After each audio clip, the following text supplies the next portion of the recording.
The D23 Expo always opens with the Disney Legend ceremony, honoring notable people who have contributed to the Walt Disney Company in significant ways. One of the people honored last year was Imagineer Robert Coltrane. Coltrane's had his hands in some of the most popular attractions ever built, like Radiator Springs Racers, Runaway Railway, and too many more to name. In his acceptance speech, he said something that really stuck with me. We are Imagineers, and for the most part, we're kind of invisible. And that's okay. We work behind the scenes, and we let our creations become the stars you come out to see. He's right. Imagineers create all of these wonderful experiences, creating characters, scenes, and so much that is still remembered and loved to this day. But they aren't given any credit for it. And as I thought about it more and more, I started thinking, hey, that's really unfair. Why aren't Imagineers given any credit for their work? They put their blood, sweat, and tears into every project, and aren't given any glory for it. Should it really be that way? Is there a way we can rectify all of this? That's what we'll be trying to answer today. There's a lot to go through, so let's go ahead and get started. I think the easiest way to illustrate how difficult it can be to figure out who worked on an attraction is to give you an example. I sometimes make videos outlining the histories of various Disney attractions. When I make one of these videos, I do research and compile as many sources as I can. One of the recent attractions I covered was The Many Adventures of Winnie the Pooh, so let's use that one as an example. The first thing I did was check wikis. Yes, this isn't always reliable, but it's a decent starting point provided you have other sources. So I scroll through the Disney Wiki's article on the Pooh ride, and there isn't a ton there. As far as credible sourced information goes, at least. Wikipedia is a little better, but again, not a lot of citations. And not a single Imagineer who worked on the attraction was credited by name. The next thing I do is check official Disney sources, stuff like D23.com and the Disney Parks blog. No dice there either. D23 has like 2 articles on it that are only a paragraph long. The Disney Parks blog has a couple of articles about changes to the attraction, but nothing on its actual history. Though, to its credit, there are some Imagineers listed, but nothing really useful for my video. After that, I do a Google search. I can find some blog posts, but not a lot. And again, the information is kind of basic, without many cited sources. I guess this just isn't an attraction that people care to talk about or archive. If you look up Many Adventures of Winnie the Pooh history, one of the first things that comes up is my video. And once again, none of these mention anyone who worked on the attraction itself. After that, I go onto this hell site and look into the Disney TV archives that are on here. Because when a new Disney attraction opens, they like promoting it on TV specials. The attraction opened in 1999, so I looked up Disney Special 1999 or something to that effect. And it turns out there was an Easter parade held at Walt Disney World only a few months before the ride opened. This is it. I'm finally gonna learn about this freaking ride. Except I didn't, because all that's in that special is just a skit. That was disappointing. Who do you have that track girder system with the 3/4 inch housing? You got honey. Not the honey. Hey. It's clear we have to do more digging. I go onto newspapers.com, look up the attraction's name and the year it came out, and narrow the searches to the ones in Orlando. And we finally have kind of a breakthrough. The Orlando Sentinel covered the attraction's opening and gave a little bit of insight on its development. And we finally have the name of someone who worked on it. Robert Coltrane, the ride's director. Yeah, the guy we talked about at the beginning. Anyway, that's great. We're finally getting somewhere. But the article is unfortunately kind of sparse and not very long. So clearly, we need to do more digging. Once I've exhausted all of that research, I have to start looking into things like books and magazines. So I go onto eBay and look for the Disney World newsletter, Eyes and Ears, and look for issues that were published in 1999. And it looks like they did a cover story on Winnie the Pooh. I just have to order it and have it shipped here. And this finally gives me the information I need. When it opened, how it was built from the Mr. Toad show building, even some nice color stills from the ride. Now that I have everything I need, I can finally start making the video. However, I wasn't able to find any information about the attraction's history until I could hunt down one magazine that talked about it.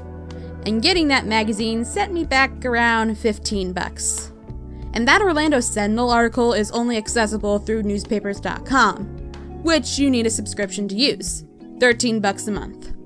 So just to recap, finding information about the fucking Winnie the Pooh ride cost me $28.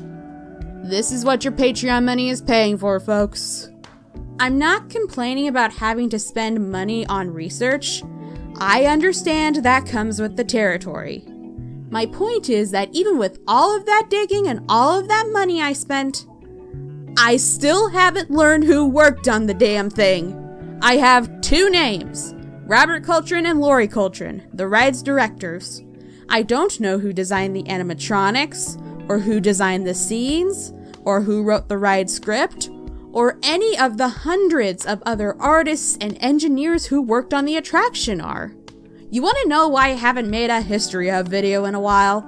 It's because it's next to impossible to figure out who worked on a ride. It's hard to write about the history of an attraction without the names and faces of the people who worked on it. It's ridiculous. Not only does it make it harder when researching attractions, it also makes it impossible to give people credit for their work. Take the Haunted Mansion's purple eye wallpaper. It's iconic, one of the most recognizable images ever put in a Disney park. Yet there's a lot of conflicting information about who actually designed it. Rolly Crump is the guy you often see credited for it because the design was inspired by one of his drawings for the Museum of the Weird. And I don't mean to diminish his accomplishments or discredit him, but this artist's work inspired this wallpaper is a much different statement than this artist designed this wallpaper. Claude Coates is often credited for the design. According to some sources, he saw Crump's concept art and thought it looked good on the wall. More recently, credit has been given to Tanya Norris, who worked as an interior designer at WED. And this wasn't a well-known fact, not until she came out and took credit for it publicly. Once again, I am not trying to discredit anyone. With how collaborative this field is, it can be difficult to ascertain who designed what. But do you know what would make this a little less confusing? If people were credited for their work. But Anne, I hear you say, you heard the guy at the beginning. Imagineers know what they're getting into and are fine with not being credited. And yes, that's true. But think about it. These people put so much passion into every project, their blood, sweat, and tears into them. They create things that are loved by hundreds, millions of people all over the world. And yet, no one knows who made them. It shouldn't have to be that way. We're gonna step away from Disney for a moment and talk about another park. Universal Studios has a character that pops up around Halloween called Lil Boo. It's a pumpkin with a funny face carved into it. Fans loved it and really gravitated towards it. Tweets, fan art, songs. Baby, you can be my lil boo, lil boo, lil boo. And naturally, Universal began capitalizing on it with all kinds of merchandise. The character was designed by artist Emery Alvarado. She worked for a scenic shop in Central Florida, who was contracted by Universal to make decorations and the like. But she didn't get any credit for her work. Not unlike Tanya Norris, people didn't even know who made it until she came out publicly and said it was her. Though Universal retains the rights to Lil Boo, she is allowed to sell her own Lil Boo merchandise, like stickers and keychains. Which is great, and I think says a lot about how Universal Creative values its artists. But she still speaks about how frustrating it is to create a character that gets so much love and not receive any credit for it. As she lamented in a tweet, I really don't know how the theme park industry has gotten away with not crediting everyone when films, TV shows, etc. all feature credits as a part of the actual program. She's right. These artists and engineers create characters and worlds that are beloved by so many people. They make these companies millions of dollars in ticket sales and merchandise, and they can't even get basic credit for their work. If they're lucky, they'll get an interview that not a lot of people see. Maybe they get an Easter egg in the queue or a character named after them that's meaningless without context. But other than that, nothing. But how is Disney gonna credit them? This isn't a movie. You can't play a bunch of credits after you get off a ride. How is it supposed to credit people without ruining immersion? Actually, there's plenty of ways I could think of. The My Disney Experience app could have a tab linked on the ride's page with credits for the attractions. It already has separate pages for lore and fun facts. Credits would be just as easy to include. You can have a QR code somewhere near the ride's exit that you could scan that takes you to a web page with a list of credits. They already use those for PhotoPass. Just make new ones for this. It'd be like a video game menu where you can click on something and it shows you the credits. And if you want to say that ruins immersion, does that really matter? Nothing in these theme parks are real. Would a QR code ruin your immersion any more than seeing the castle from Tomorrowland does? Hell, other people have already figured out how to do this. Meow Wolf, the company behind Omega Mart, has a section on its website where you can read who worked on its attractions. And it's specific to each one. The flyover attractions found around the world have walls that list the names of all the people who worked on it.